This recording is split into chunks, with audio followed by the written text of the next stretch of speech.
Hello friend, मैं हूं अभिषेक मौर्य और आप देख रहे हैं कॉग्निटिव लर्निंग क्लास है। इस एक कॉग्निटिव लर्निंग क्लास में अभी हमने जो है एक वर्ड हिस्ट्री सीरीज को स्टार्ट किया है।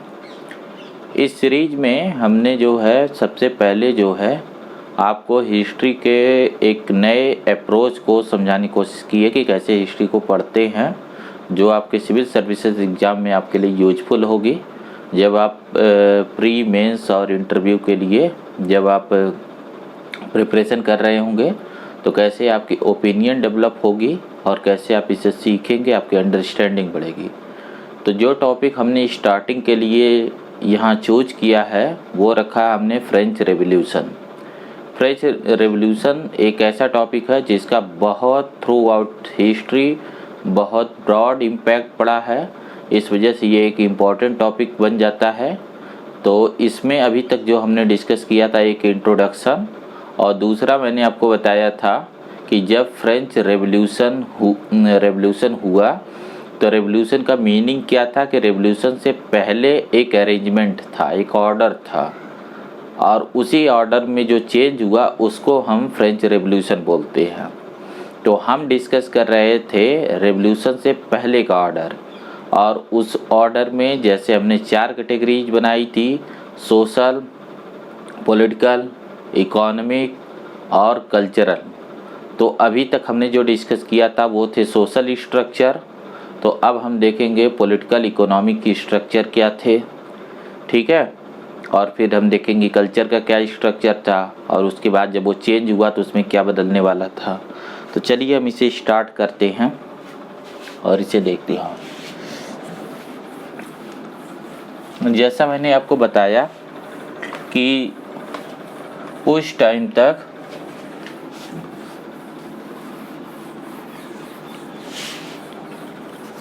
फ्रेंच रेवोल्यूशन से पहले, ठीक है,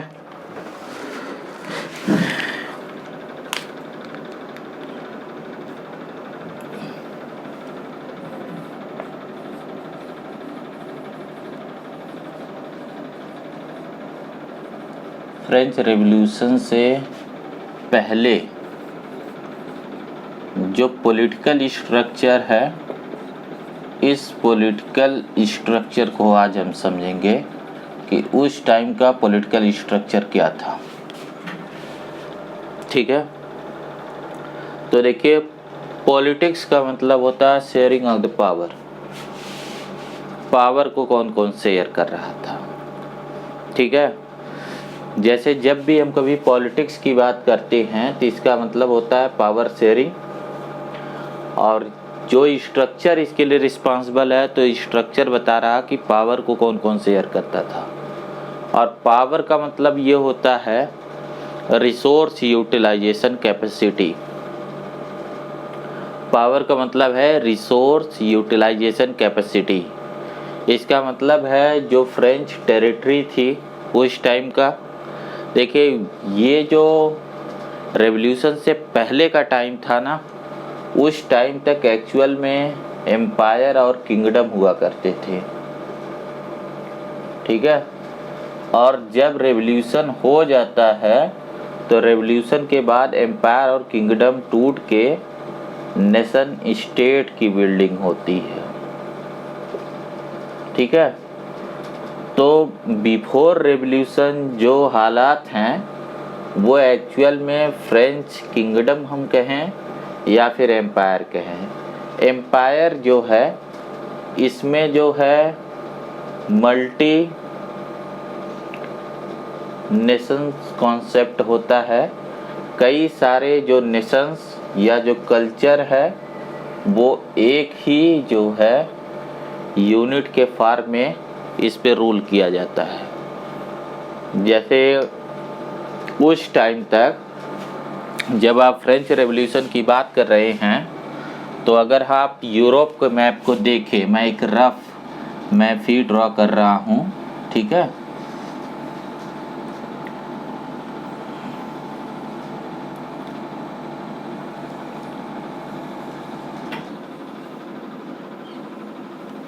देखिए जैसे यूरोप में यहाँ देखिए ये फ्रांस है, ठीक है,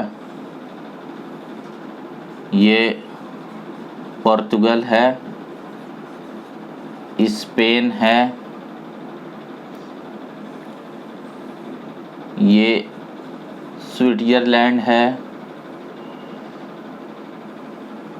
आज की डेट में, ये जर्मनी है, ये नॉर्वे, स्वीडन, डेनमार्क हैं, नॉर्वे, स्वीडन, डेनमार्क हैं, ये ऑस्ट्रिया है, ये इटालिया है।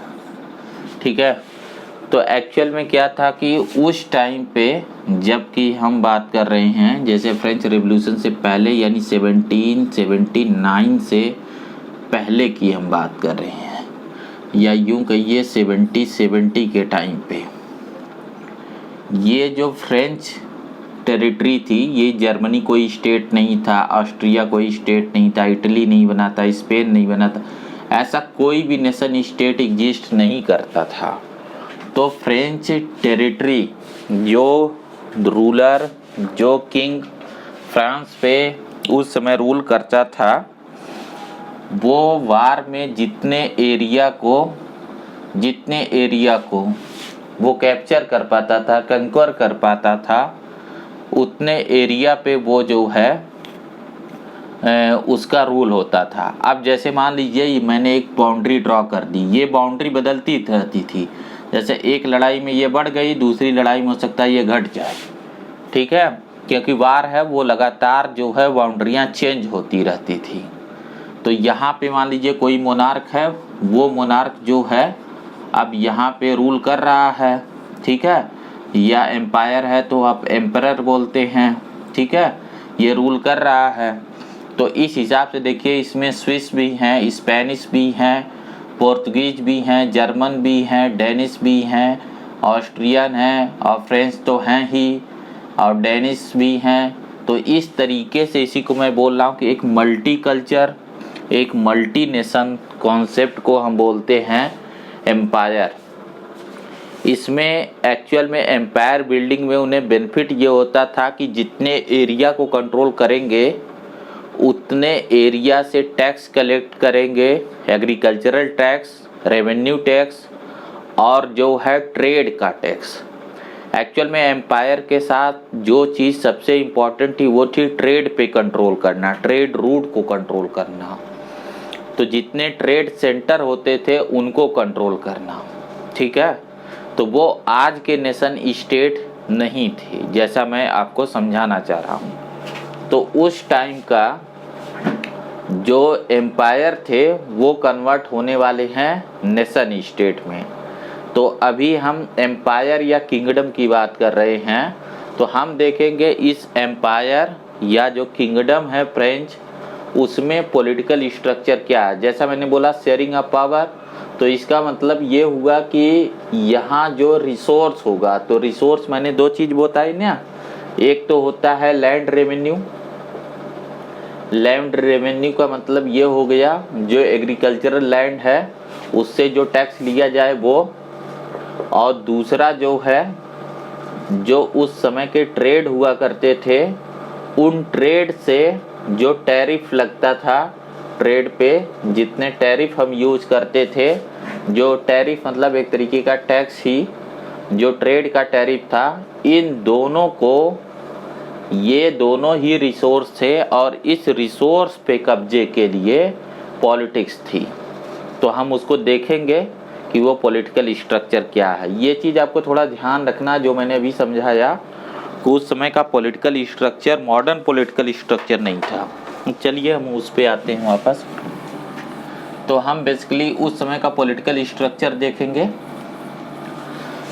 देखिए उस समय का जो पॉलिटिकल स्ट्रक्चर है वो कुछ ऐसा है कि सोसाइटी में एक है क्लर्जी की पोजीशन। ठीक है, इनको फर्स्ट स्टेट बोलते थे। ठीक है, सेकंड नंबर पे है नोबेलिटी।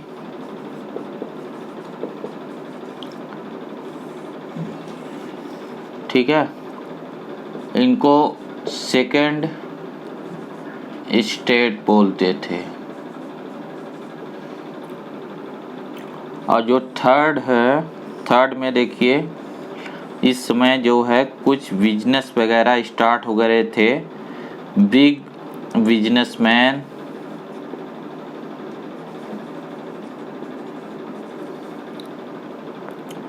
और कुछ ऑफिस होल्डर। ठीक है, एक्चुअल में ये मिडिल क्लास था, ये जो है वहाँ उभरता हुआ मिडिल क्लास था। ठीक है, इसके बाद लोअर क्लास में स्मॉल ट्रेडर, पीजेंट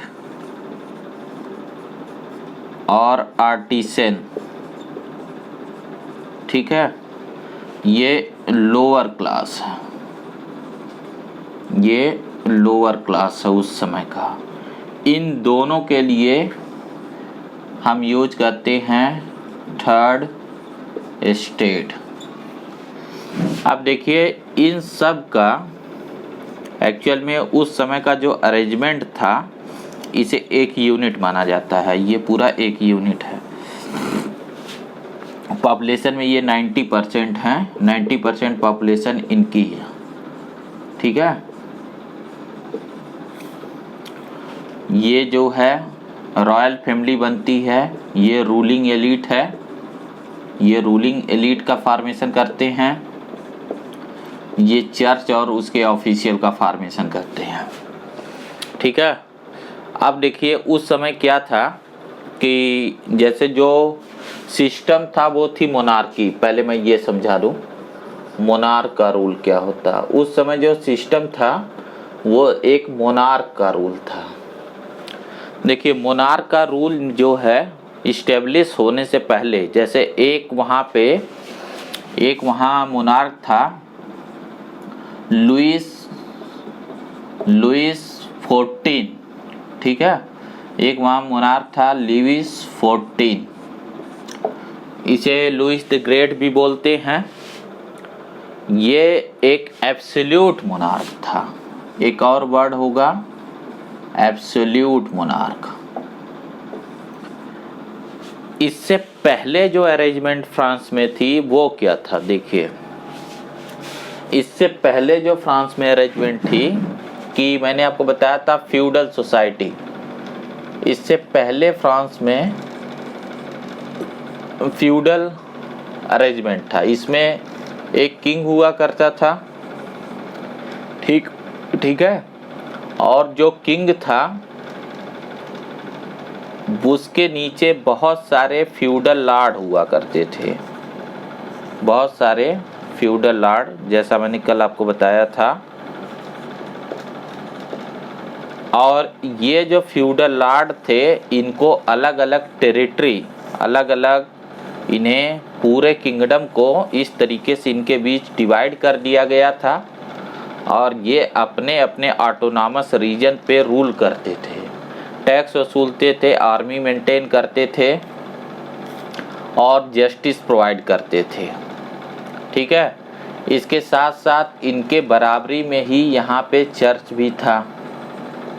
ठीक है, तो इस व्यवस्था में क्या हुआ, ये इसमें जो है राजा भी एक तरीके का फ्यूडल लॉर्ड ही था। तो राजा जो है, जो किंग था, वो ज़्यादा पावरफुल फिगर नहीं था, क्योंकि ये जो फ्यूडल लॉर्ड थे इनमें से अगर किसी की पावर ज़्यादा होती थी तो वो राजा को चैलेंज करता था।